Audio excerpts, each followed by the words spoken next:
Hey guys, how's it going today? If you're unaware what we're talking about this video by having clicked on the description or seeing the thumbnail, today we're discussing mana rocks, the best mana rocks that I would suggest that you put in your commander decks.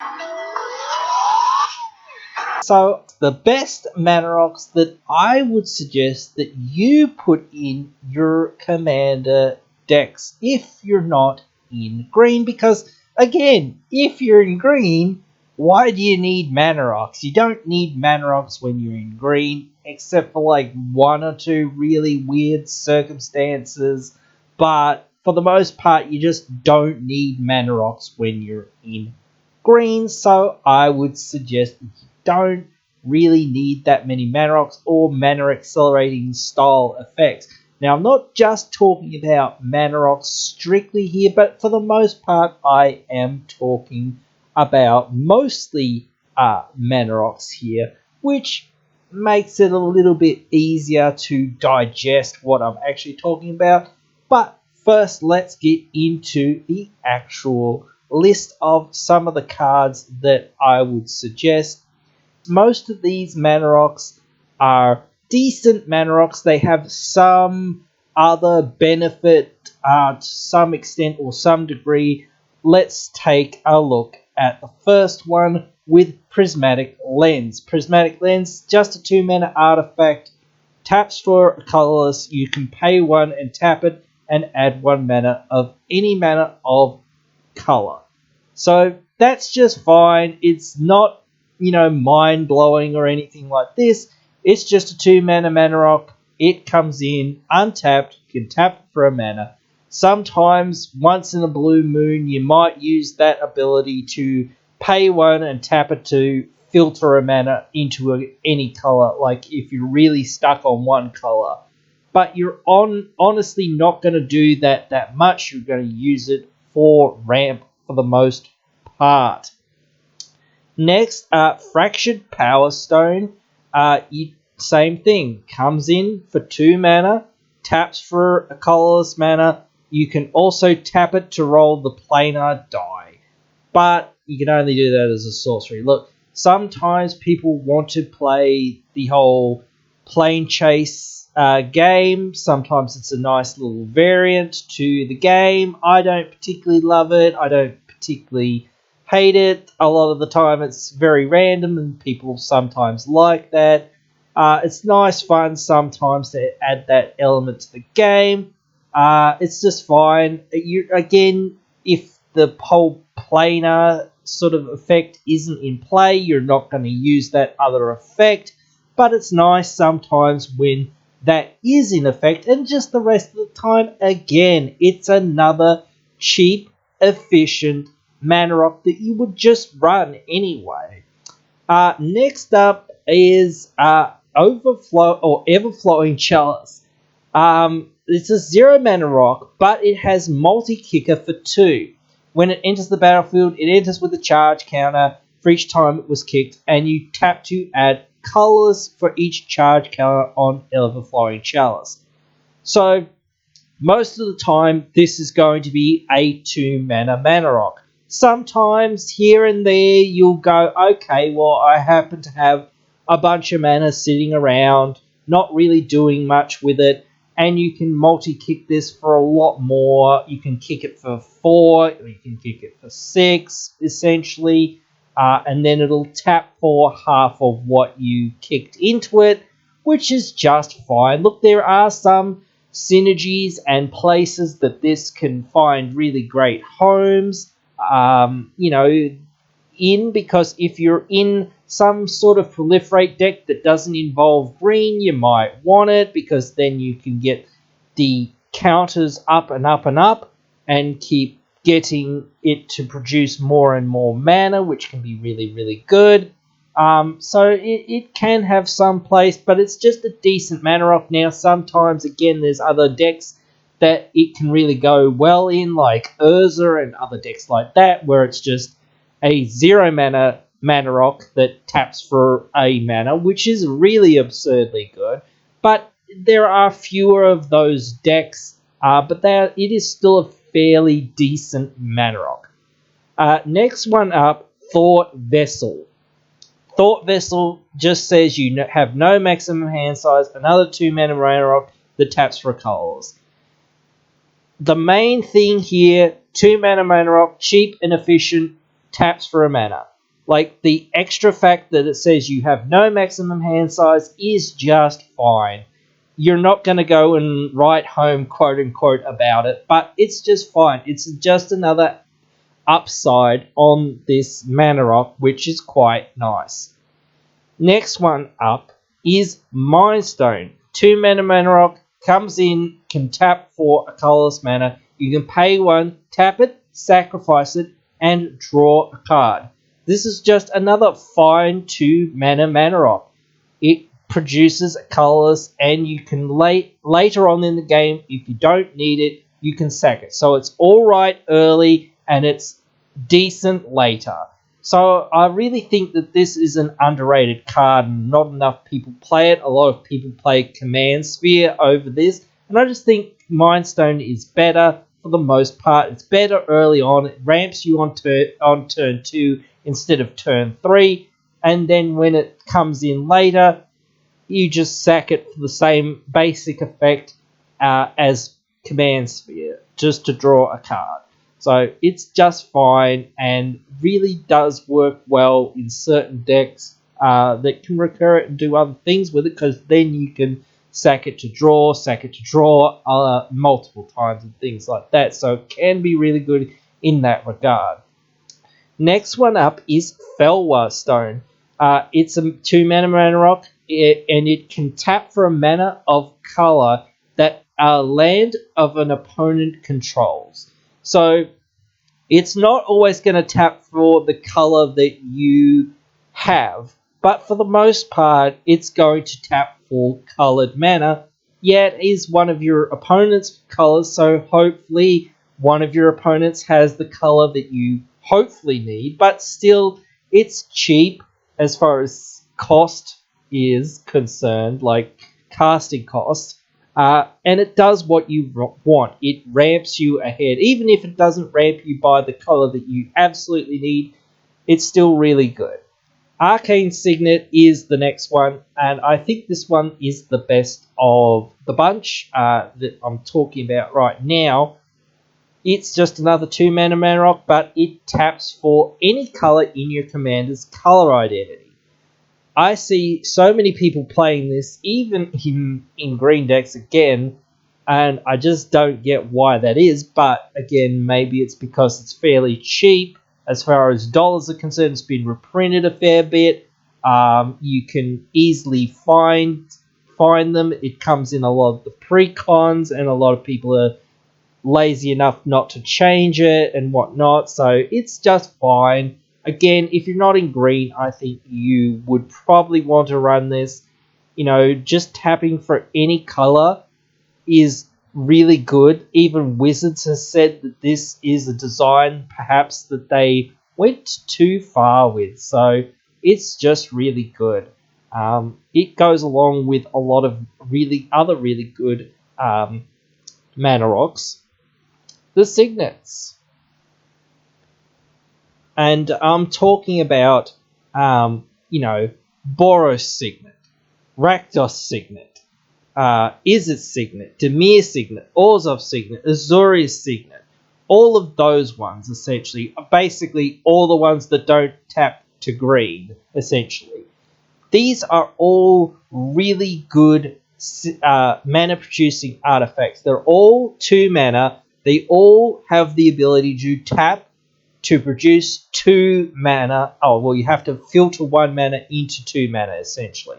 So they all essentially tap for, the 2 colors that they represent. Izzet Signet, blue and red, Boros, red and white, etc., etc. These are all quite good. The only reason I don't like them as much as some of the other cards is that you actually have to have that, for the most part, 1 mana somewhere around to filter into these for them to actually produce mana, but that's a very small hurdle to get over. And overall, these are all very good, and you would run them no matter what, because again, if you're in those colors, you need whatever you can get. Next ones up are mostly sort of mana dorks, essentially, or mana rock dorks, or something like that. Something to that effect, at least.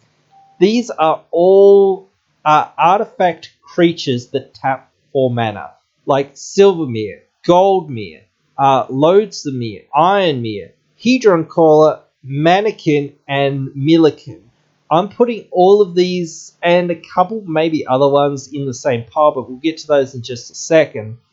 But these are all fine. Each of these mostly, like Silvermere, Goldmere, Lodesamere, and Ironmere, tap for a color of the color that they're in. Silvermere is blue, Gold is white, Lodestam black, and Iron red. The rest are Hedron Caller, Milliken, and Mannequin, but all tap for colorless mana.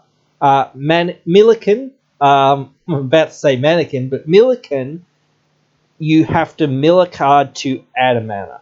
And if you're in a deck that wants to play around with its graveyard, that's just fine.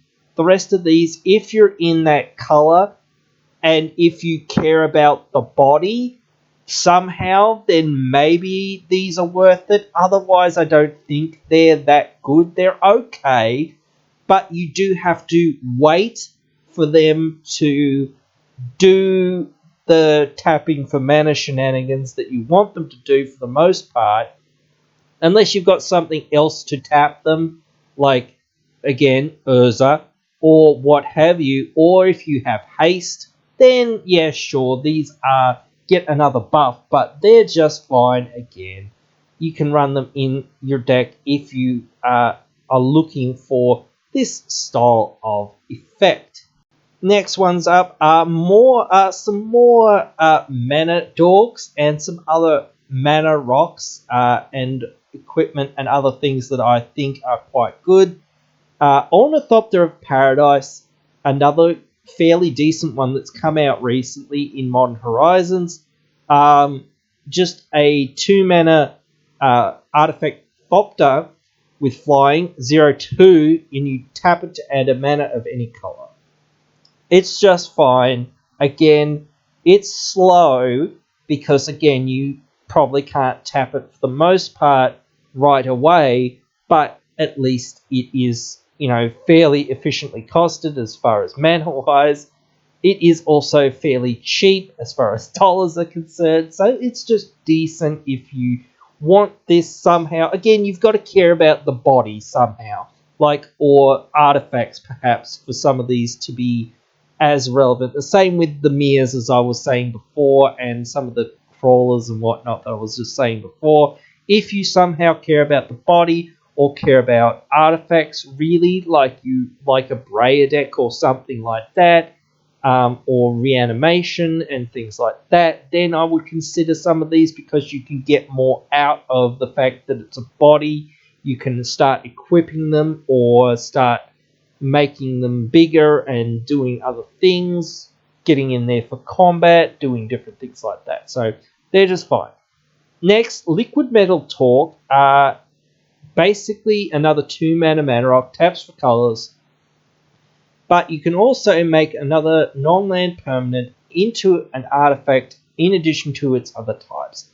So that might not sound that exciting sometimes, but affinity is a thing, so you can also turn some of your lands into artifacts. So that also makes this sort of tap for another mana as well, but it also makes your land sort of tap for another mana, because now it's an artifact as well, so it can work for affinity. So that can be good. You can also do some interesting tricks with turning your opponent's things into lands, or turning some of your own things into lands. So that little ability is quite good.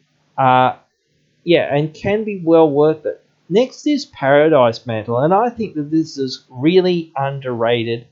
Can go in a lot of decks that maybe it should. 0 mana for an equipment. You equip it to a creature for 1. The equipped creature has tap to add a mana of any color to your mana pool.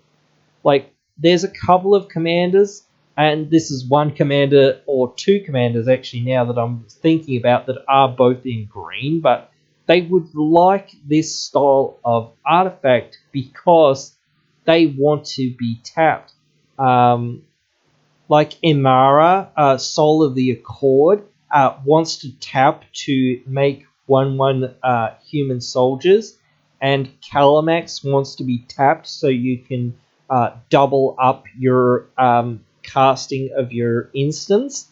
There are a couple others, but those were the first couple that came to mind. There are some other commanders that you don't want to essentially get into combat with, but you want to tap them and whatnot. But those were the first two that I came to mind again. So it's very decent for certain decks, and it can turn anything essentially into a mana dork, which isn't too bad. Mana dorks are quite powerful in our format, so it can be quite useful.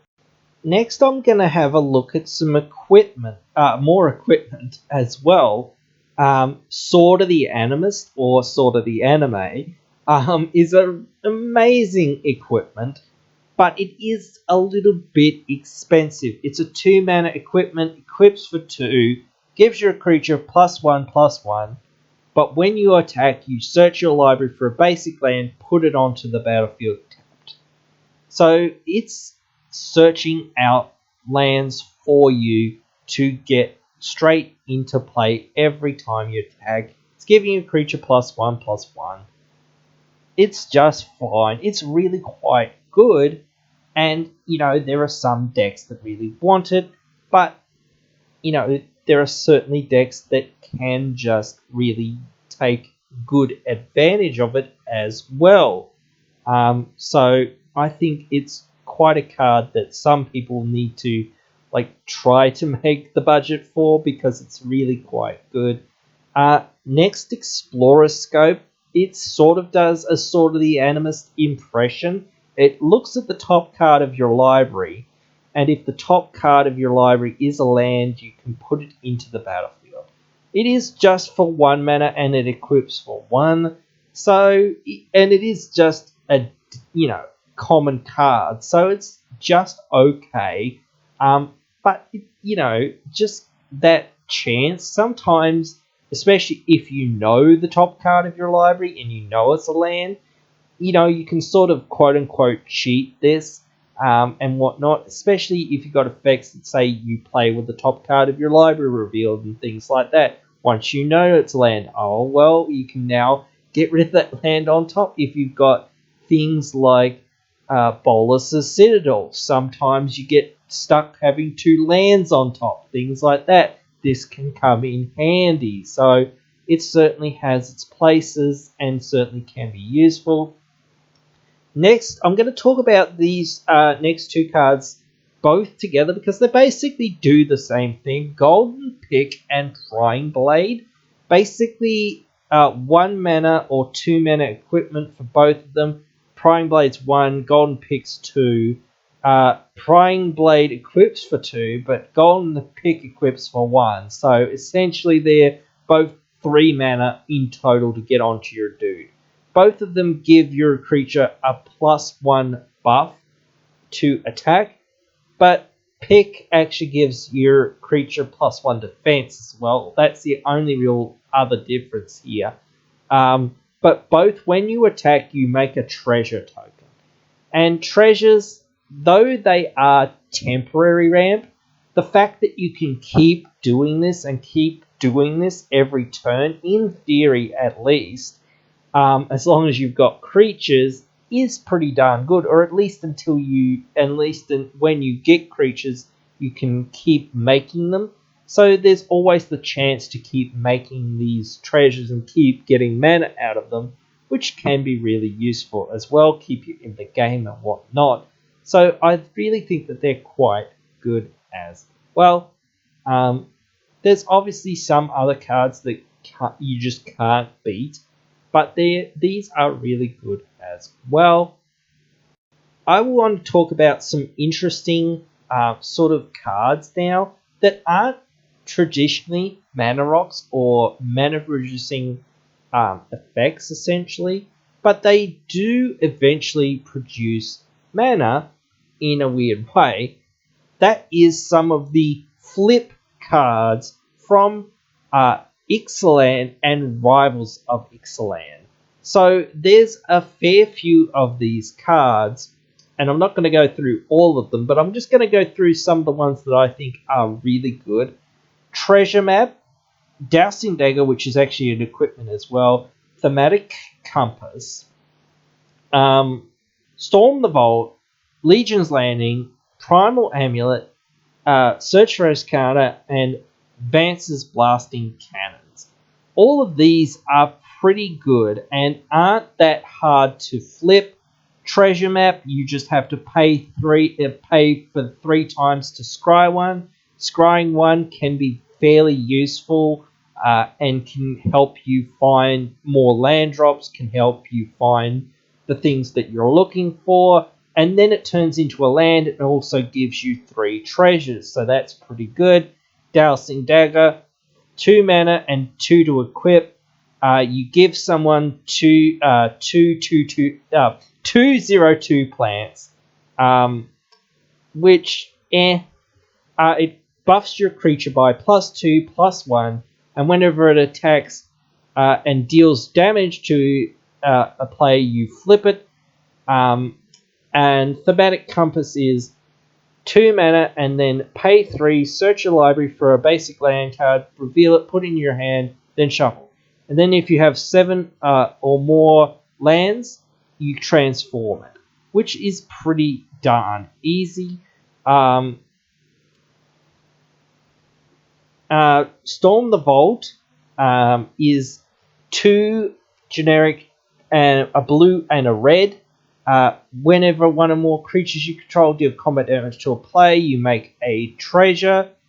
You can sacrifice it to add a mana. At the beginning of the end step, if you control 5 or more artifacts, you can transform it. Legion's Landing makes a 1/1 with lifelink, and whenever you attack with 3 or more creatures, you flip it. Primal Amulet is a 4 mana artifact. Instant and sorcery spells you cast cost 1 less to cast. Whenever you cast an instant or sorcery spell, you put a charge counter on it. Then if there are 4 more charge counters on it, you flip it. Search for Escanda, 2 mana enchantment, 1 in a blue. At the beginning of upkeep, you surveil, essentially. So you decide whether to put the top card of your library on top or into your graveyard. Then you draw. Then if you have 7 or more cards in your graveyard, you can transform it. Jace's Blasting Cannons. At the beginning of your upkeep, exile the top card of your library. If it's a non-land card, you may cast it this turn. Whenever you cast your 3rd spell, you may transform it. So all of these are fairly easy, for the most part, to transform and turn into lands, which makes them ramp you ahead to a degree, to a sense. Especially like Thematic Compass is pretty decent because it just gets you lands into hand, and one of the biggest things, especially early on, that you will find difficult is finding your lands, hitting your lands constantly.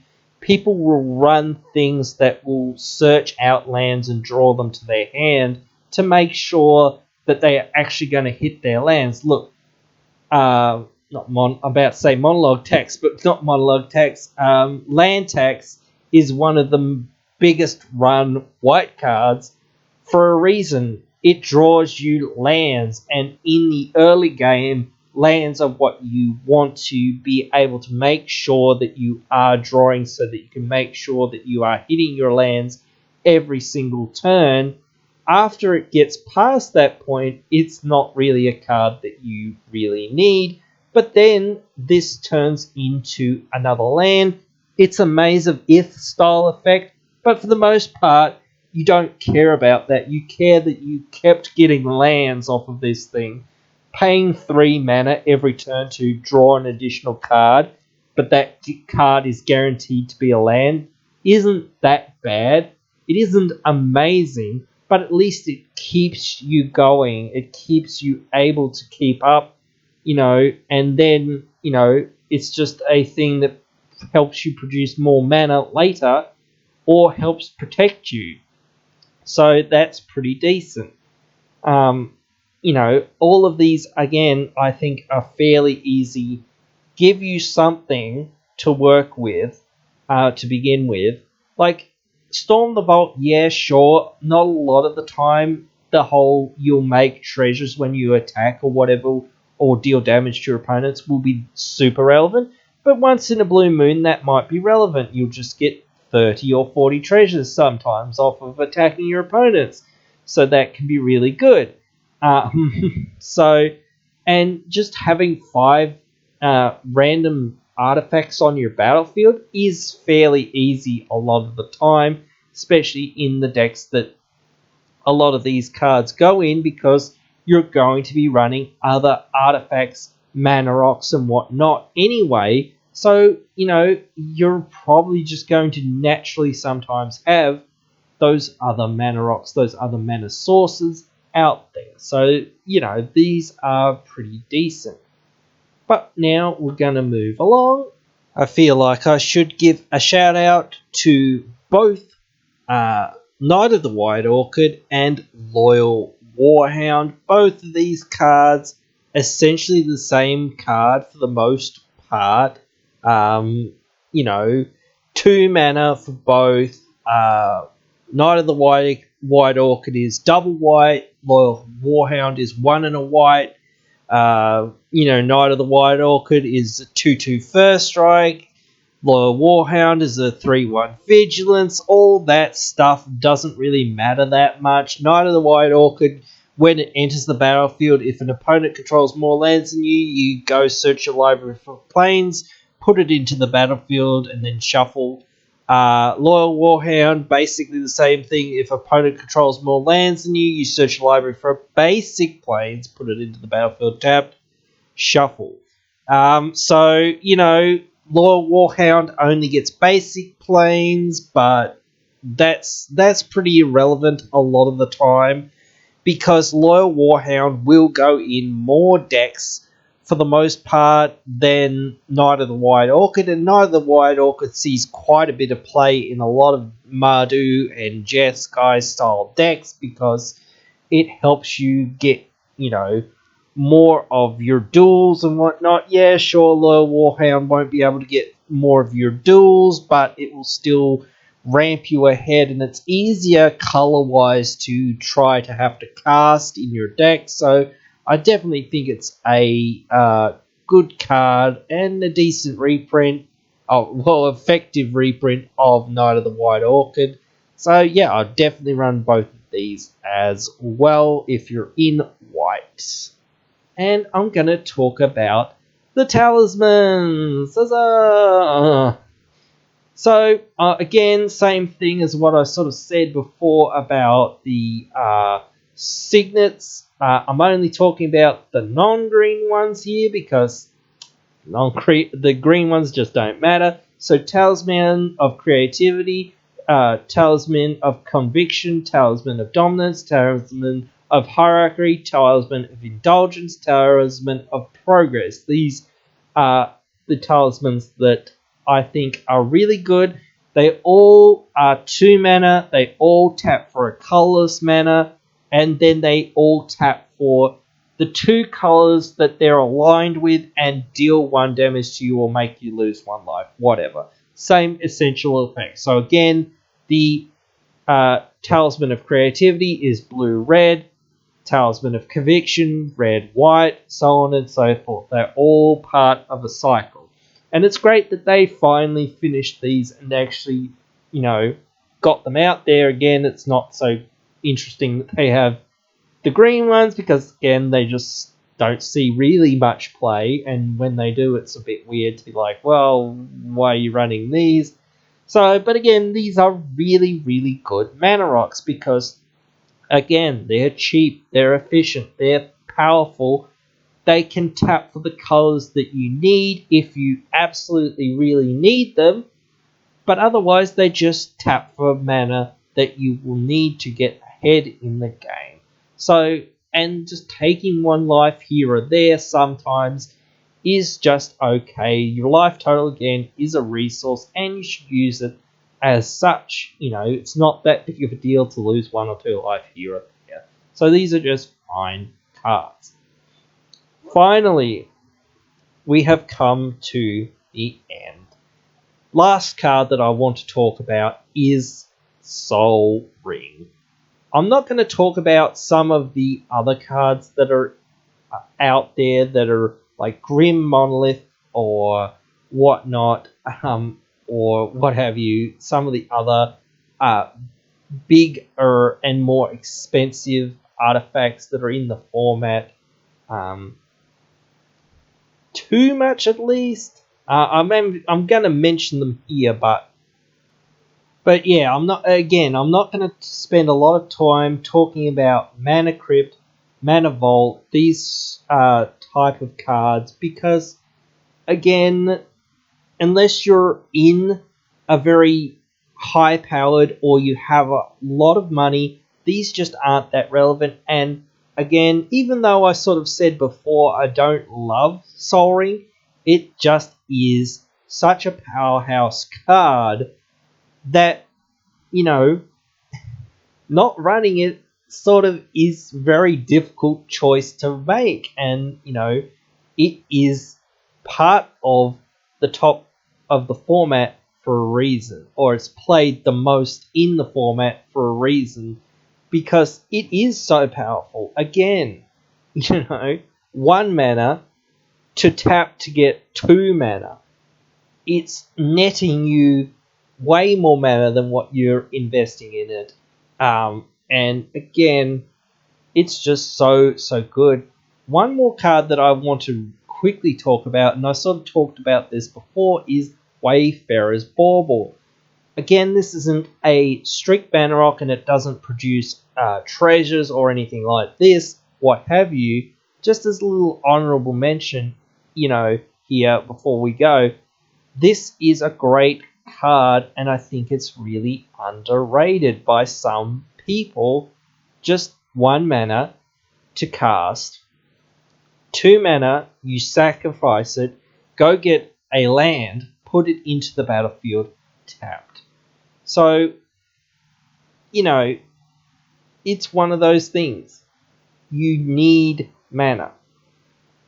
This gets you mana. Yes, it gets you mana slowly, but it's fine. When you're in a deck that does not contain green and you need things that ramp you by having lands, this is the premier card that you would need. So this is hands down another card that you would want to try to put into your deck. But that is it for the list here today. Hope that you have enjoyed said list and hope you will come back for more. Tell me what you think about said list down in the comments below. If you would like to further support the channel, you can go onto our Patreon. You can also get social with us on our Facebook. To follow all the updates, make sure you hit the like button, and on our Discord. To get into it, please leave a comment and I'll send you an invite. All links are in the description. I hope you have enjoyed this video here today, and if you have, please consider liking, sharing and subscribing, and I hope you will come back for another one. See you then.